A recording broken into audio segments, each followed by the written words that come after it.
Hello, and welcome to video 4 of Overhaul Your Overwhelm.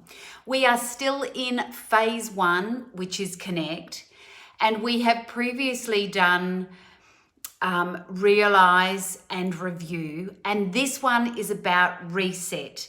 And reset is all about mindset, about self-limiting beliefs, and about values. There are going to be 2 videos with me. This one is the first one, and it's about limiting beliefs and negative thought patterns. And then there will be a separate video all about values. So let's get rocking. So we view the world through your mental attitude. If that attitude is predominantly negative, it can impact everything, including health, career, family, and more. And furthermore, our negative thinking can have a spiraling effect that attracts more negative thinking. But going off track is actually essential to our growth. Veering away from one's essences and then finding your way back is how we gain insight into our behaviours, our thoughts, and actions. So how do we know if we've gone off track? Well, generally, we feel pretty lousy, exactly the way that we don't want to feel.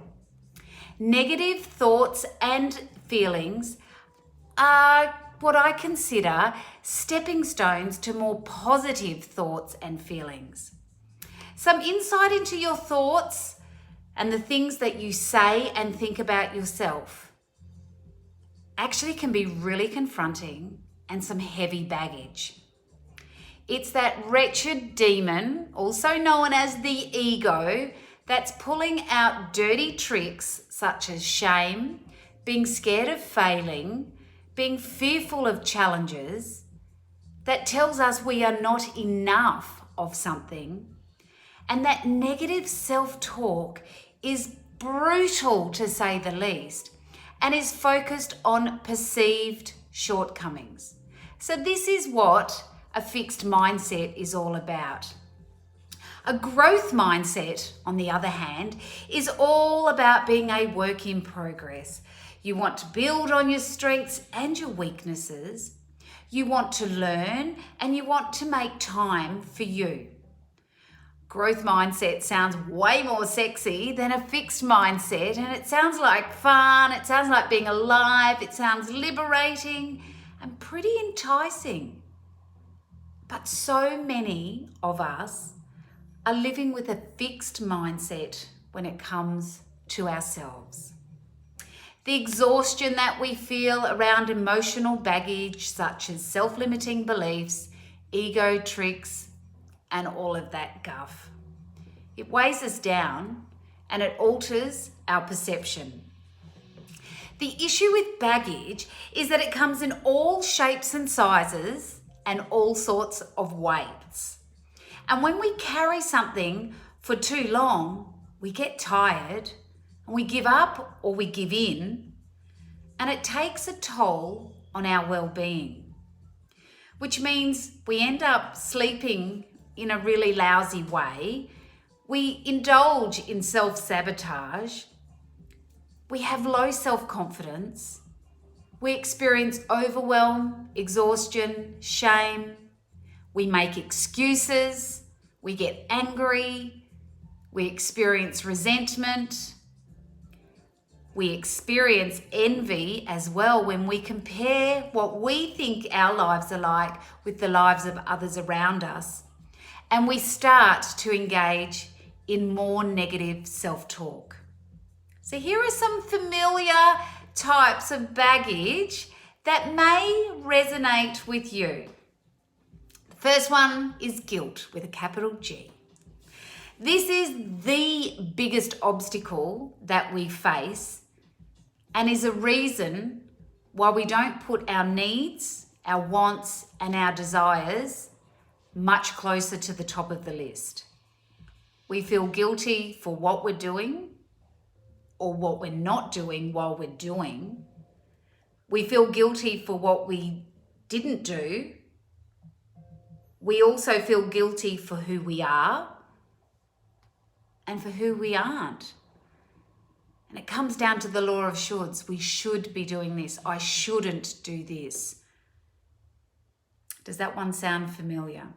Another one, not asking for help. As a baby and as a young person and as we travel through school, we ask for help. But somewhere along the line, when we become these adults, asking for help is seen as a bit of a flaw. Another bit of heavy baggage is we don't help ourselves. Do you know we treat others with way more respect and kindness than we treat ourselves?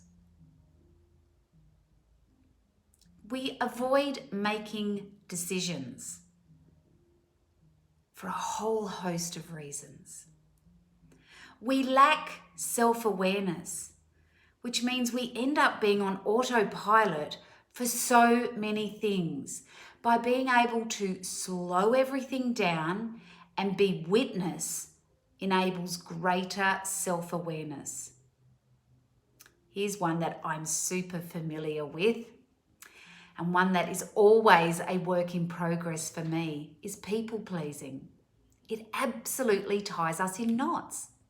Sure, it's expressing kindness and generosity, but it's actually steeped in wanting and needing to feel that someone else needs us.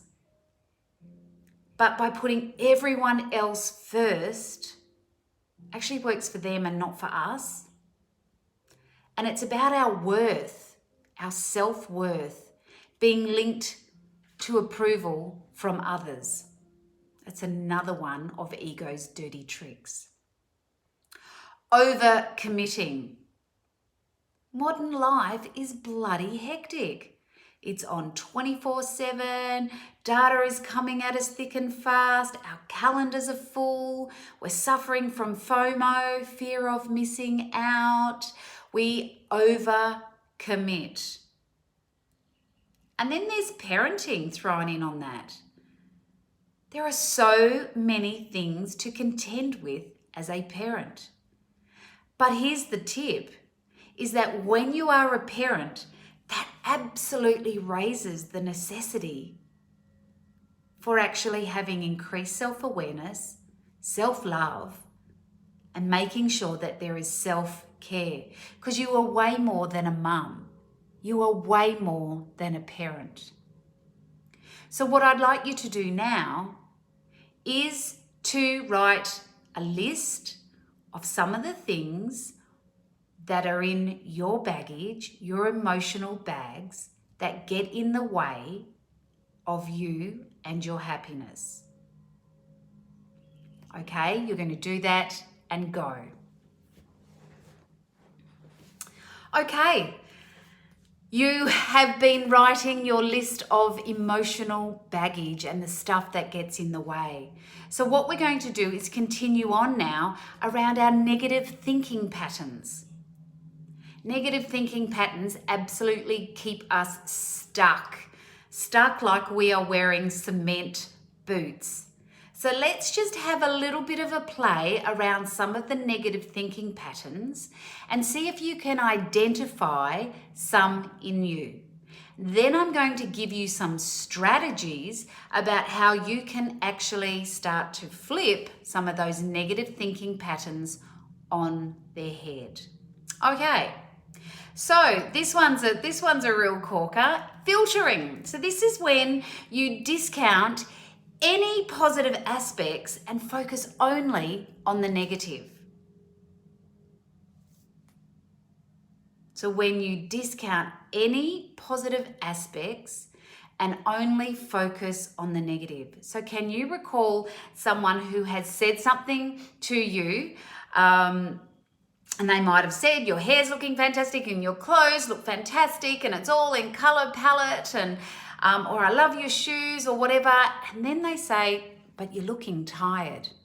You discount everything else they've said and you filter all of that and you focus on the negative. Try this one, polarized thinking. It's also known as black and white thinking, where you either have to be perfect, and if you're not perfect, then you're a failure. There is absolutely nothing in the middle ground. So if you are perfect up against some crazy, crazy standards, so you have to be perfect or you're a failure. Another one that is around negative thinking patterns is overgeneralizing. So that's where you arrive at a conclusion based on limited information or evidence. So for instance, and I see it in some of my friends, particularly my friends' children. So if they send a text and they didn't reply immediately, then straight away, they mustn't like me. So we're just using a small bit of information and we are making a massive overgeneralization. And I will tell you this now, the overgeneralization is never positively slanted at all. Here's one that I've worked really hard on myself over the years, is jumping to conclusions. So without others saying so, we just assume that we know what someone else is thinking or feeling towards us.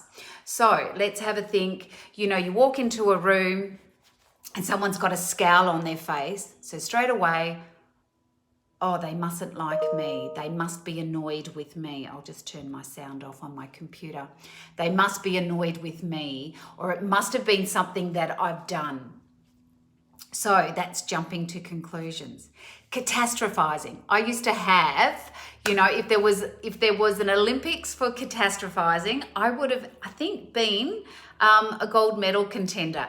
So this is when we absolutely expect disaster to strike no matter what. So we hear a problem or we hear something, a statement or a phrase, and then we start off with the spiral of what if, what if, what if, what if.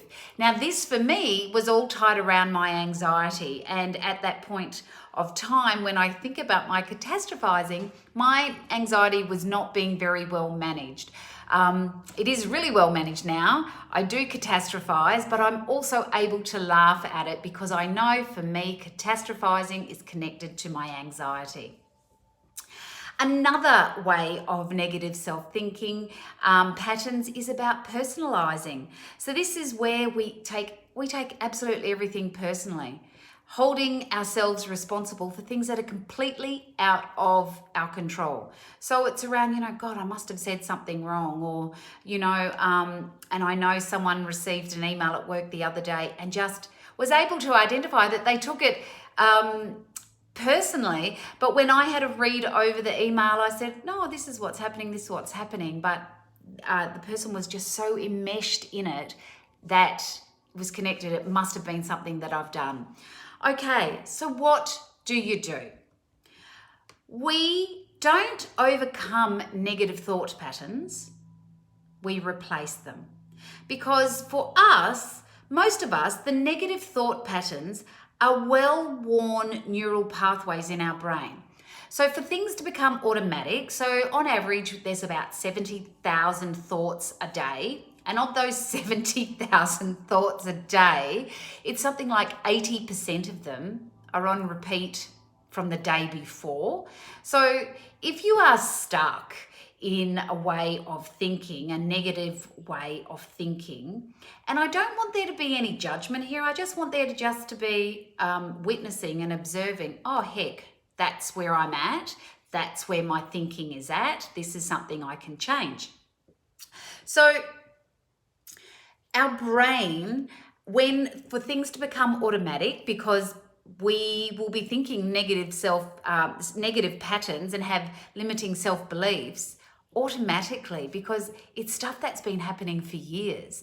So it is going to take time to change those thought patterns, because we actually need to create new pathways in the brain. And the only way to practice new pathways is to actually practice. It's like trying to find another, you've got a well-worn path in some national parks, but if you wanted to create another pathway, you have to start walking down that pathway, and it doesn't become apparent that there's another pathway until it's been traveled down quite a bit. Okay, so we actually need to, the first stage is to become aware of these thought patterns, and then we actually need to change what we are doing. Okay, so one of the ways that you can do this is about challenging your thoughts. You can, you become aware that you've thought something. You can ask yourself, is this true? Is it accurate? Is the evidence that I've got accurate? Or is it just another type of negative thinking, another type of pattern of my thinking? You can ask yourself some really tough questions. And it's thinking about, what is it that I get from thinking in this way?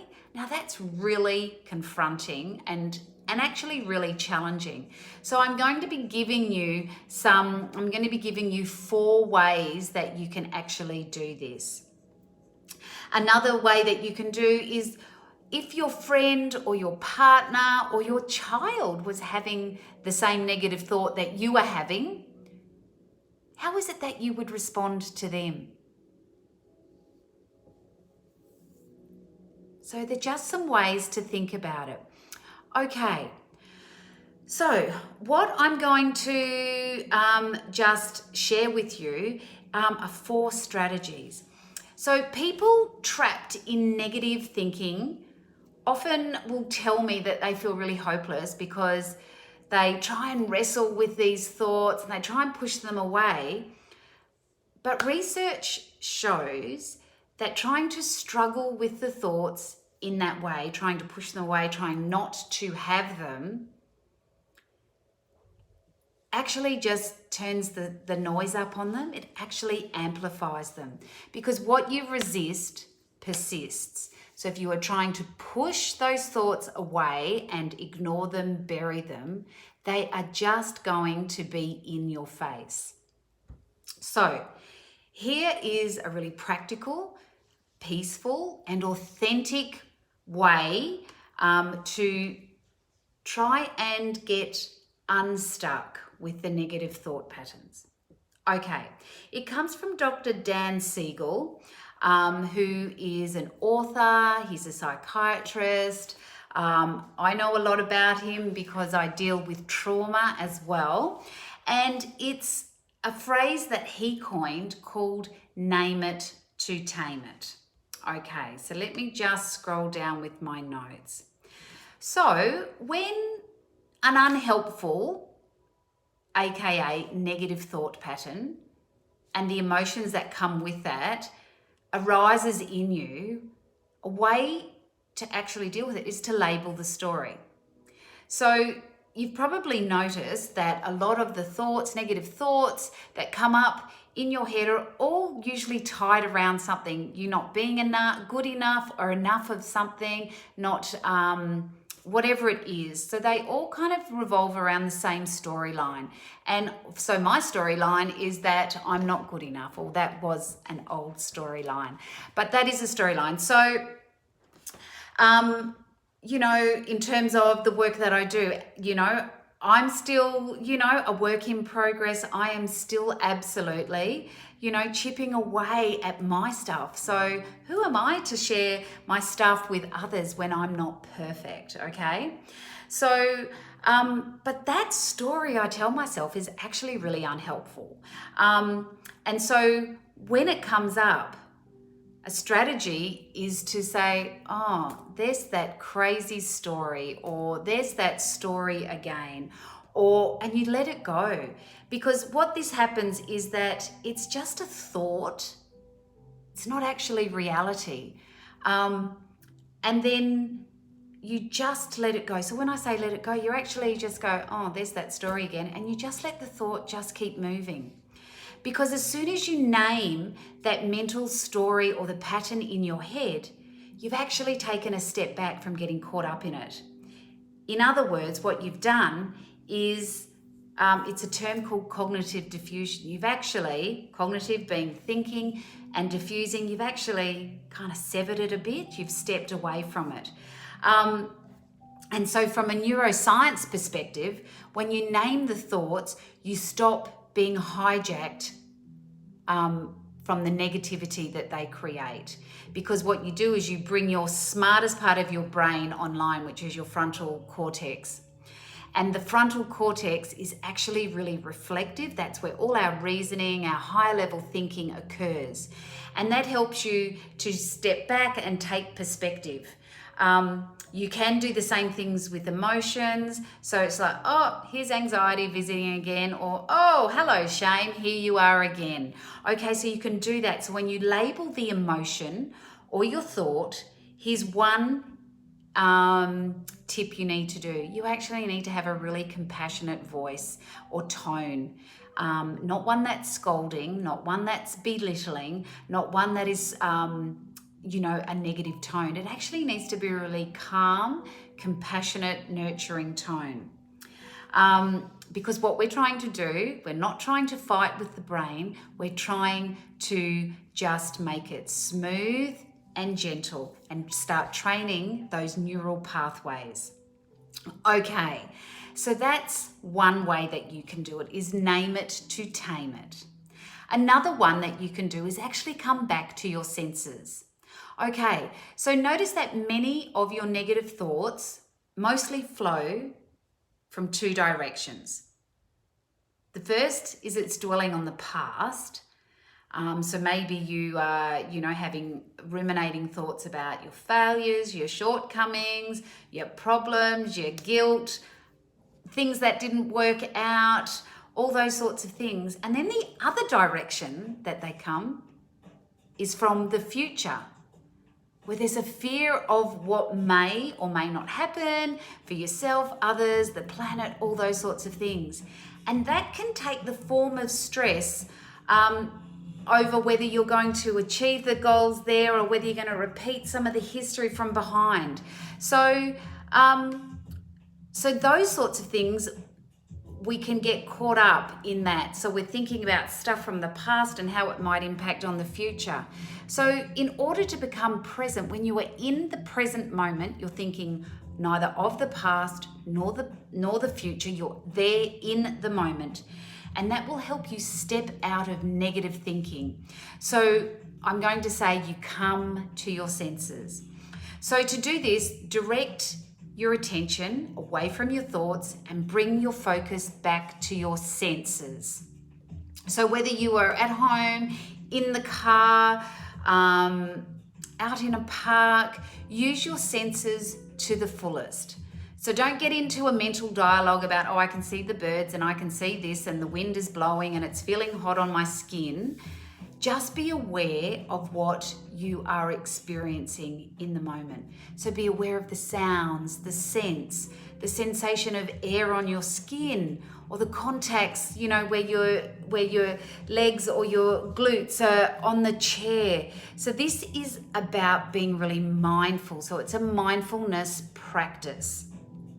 Okay, because if you are being mindful, you can't be anywhere else other than here. So if you start off as a mindfulness practice and you're really noticing what you can see and hear and feel and smell, and then your brain starts to travel off, then you're no longer being mindful, because if you are in the moment, you can't think of anything forward or back.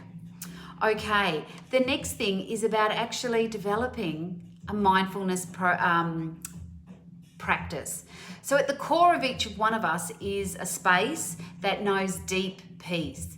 And as we grow up, we tend to get more and more drawn to our mind and away from the peace that we can feel. So we get drawn into our problems, our goals, our hopes, our fears, and our desires. And we get so caught up, so busy, we lose touch with ourselves.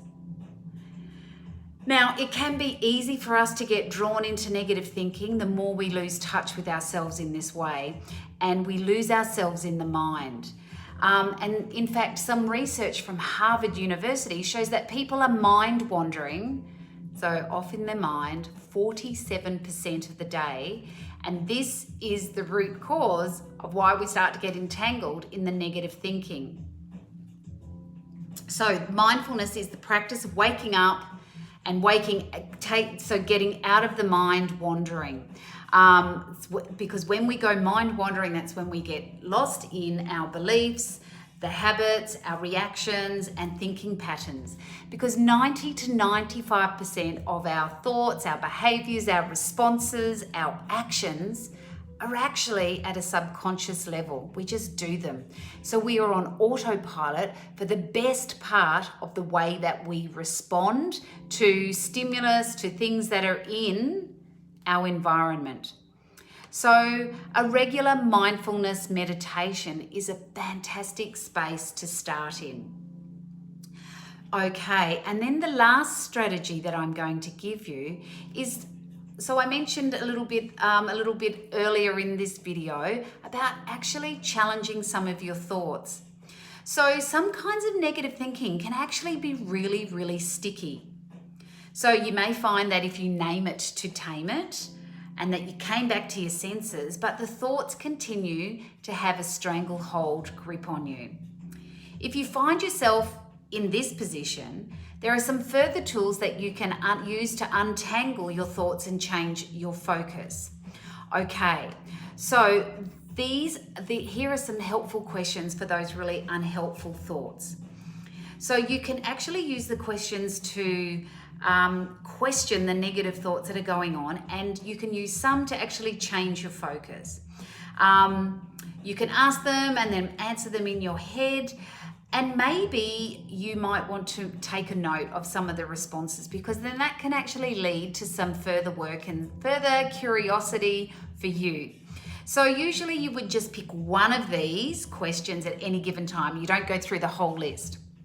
So one of the questions I gave an example for earlier on in this video was, is it true? Is this thought that I'm having absolutely, without a doubt true? And can I absolutely know that it is true? Another question that you could ask is this thought in any way useful or helpful?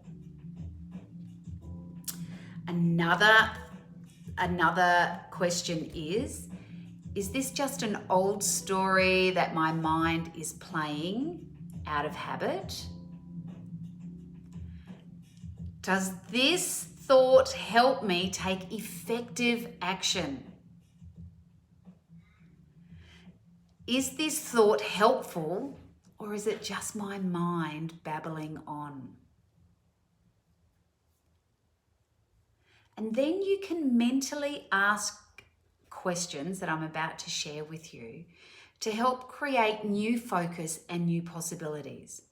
So these questions are going to help you focus on constructive thoughts and actions and help you effectively face your day-to-day challenges and help you move towards leading the life that you want.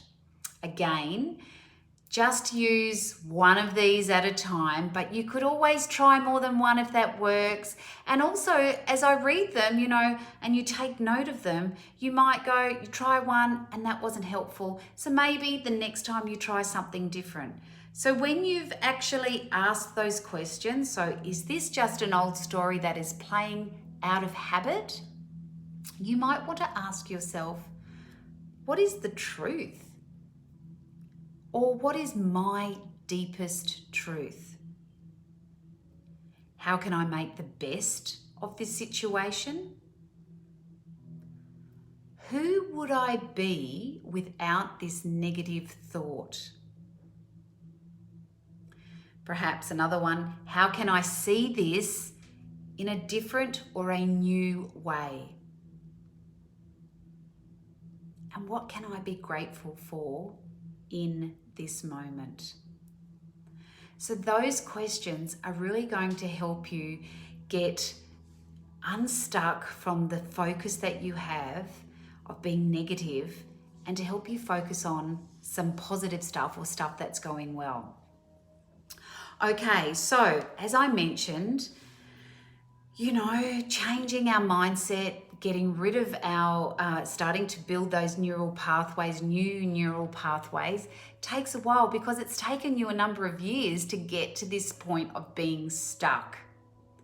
So whilst the strategies that I've given you are not a quick fix, they are ways and strategies for creating permanent change in the way that you think and see the world. So it will take time, but I promise that with a bit of patience, practice, and consistency, you actually have the tools in your hand to change your world from the inside out. Okay, so it will help you with your mindset, and the more that you practice these tools and strategies, the more they will become like second nature to you, because you're building new neural pathways. It's kind of like building a muscle, going to the gym. So the more that you use them, the more that you become mentally fitter and stronger. And in time, those old habits and those neural pathways are worn away, they become overgrown, and rather than being preoccupied with negativity, you'll actually be more calm, centered, and self-aware, which is going to lead to greater overall happiness and a sense that your life is being really fully lived. Okay, so what I'm going to ask you to do is the first one that I asked you to list some of your emotional baggage, the stuff that gets you stuck. Then what I'd like you to do is I want you to tune in to your negative thinking patterns. So the stuff where you say, I'm not good enough, I'm not this, I'm not that. A couple of women that I'm working with are currently using a strategy where they're putting an elastic band around their wrist. And every time that they notice that there is a negative thought or negative words, they actually just ping themselves. And what that does, because it's sensory, it actually tunes you in, and again is another way of helping you to do that cognitive diffusion of actually stepping back. Oh, there it goes again. There's another thought. There's another thought. So you can do that. Another way that you can do it is to grab a journal, and every time you have a negative thought, you just jot down. So you might actually see that there might be times of the day or situations or a theme that comes with those negative thoughts. So whatever it is, I want you to take notice of them, and I want you to think about some of the 4 strategies that I have given you. So where you are actually naming it to tame it, and I'd love to see and know how that goes, where you come back to your senses, where you actually start to practice a mindfulness practice. You might already have a mindfulness meditation. And if not, I will put up some links to some free ones that I use that are on YouTube, pretty awesome. Or I might actually do some recordings of some mindfulness meditations. So actually having that as something that you start to move into. And then because we're actually going to be, when we move into the next phase of Consider, we're actually going to be going through meditation and those sorts of things there as some strategies and options to help you when you're in the moment. And then I really love it if you would try some of those questions where they're pretty tough, they're pretty confronting, but they will help you open the door to understand yourself about why this is happening. There will be the next video, which will be about values, and there will be a task associated with that. So happy discovering. See you later.